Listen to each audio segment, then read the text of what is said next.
Hi, welcome to Buzz, Indiana's Underground Business Voice. My name is Tony Selza. We're here at the Bob. I've got Kristen Shingleton at the Bob for the first time ever, right? Right. And she is with New Focus HR. That's correct. That right? And I think I know, but that's always dangerous when we're talking about consulting and I hear HR. And you probably get thrown in a box when people do that. What is it you really do?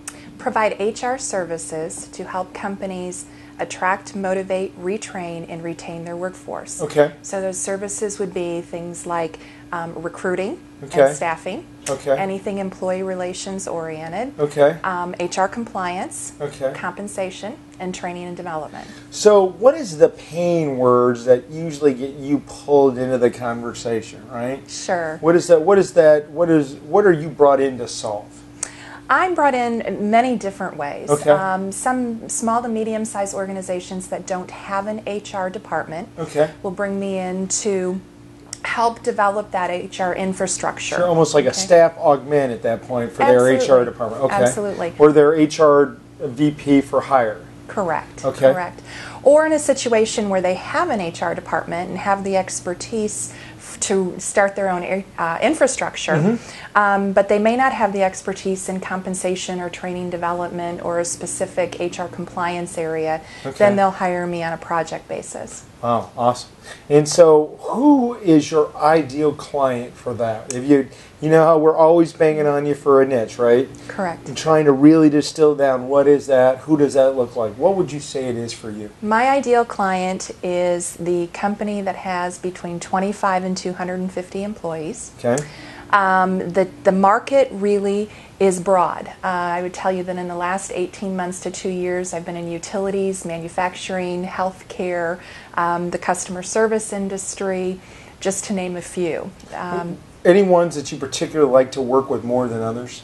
Manufacturing. I enjoy manufacturing because I was a labor relations manager for many, many years, so I have that expertise. Sure. Also enjoy the service-related industry. So you do have background in a union shop then? Absolutely. And that's got to help you tremendously if you can play in that space, right? Absolutely. Okay. Yes. Yes. And then what about this? What about medical device, life science? Is that something you'd look to get into more? Yes, yes. In fact, just in the last 6 months, I have broken into that market more and more, helping them specifically from an executive compensation standpoint. Yeah, I would imagine there's a huge area there, right? Right. Especially since executive compensations are really under the scrutiny, right? That's correct. That's magnifying correct. glass. That's correct. So now that we kind of have an understanding of what you do, if we put you in a room full of 10 other businesses like you, what would you say is going to be the one thing that makes you different?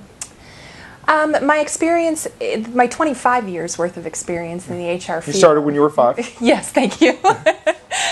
25 years experience in the HR field as a generalist, being able to do everything from the staffing through the termination of the employee life cycle, the labor relations experience, but the primary thing in this market is really the compensation expertise. Yeah. Well, and I would even push you more to say, I don't think it's as much as a generalist. It's that it's bringing a C-level perspective to a department view. Does that make sense? Yes, absolutely. Where you really got the ability to see the 50,000 feet view. How does this affect the bottom line? How is this going to integrate with the vision and the business model the company's trying to execute? How are we going to make that happen? From the human resource perspective. Right.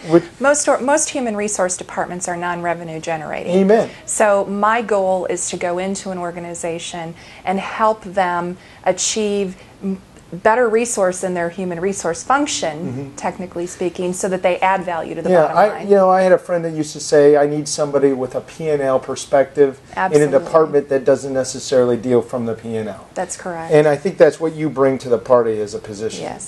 So who are you looking to network with?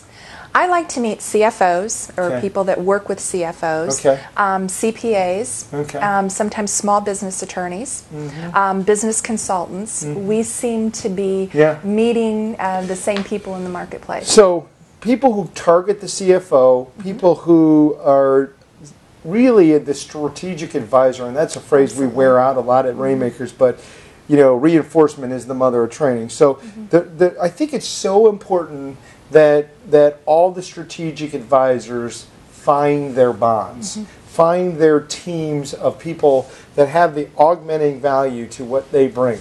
Because what the reality of running a business today is most of middle management is being taken out. And they're getting pushed off and fragmented off into the consulting firms like you and me, and the one I started and the one that you have now. And that CEO still needs those resources. That's He's correct. just buying and consuming it in a different way. That's correct. He's hiring a Kristen, and he's hiring somebody like a marketing for hire. He's hiring that team.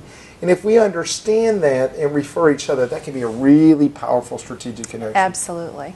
So, sorry about the rip, but that just is so important for our members to know. So you've got other strategic advisors. The people calling on the CFOs is your sweet spot, and if you had to really say your wish list of the type of clients you'd like to get, it'd probably be in the manufacturing and that life sciences space sounds good to you. So if you're calling on those types of businesses, you might be good to get a one-on-one with Kristen. Absolutely. Awesome. Absolutely. Kristen Shingleton, you've been Buzz. Thank you. New Focus HR, right? Correct. NewFocusHR.com. Thank you so much. Thank you.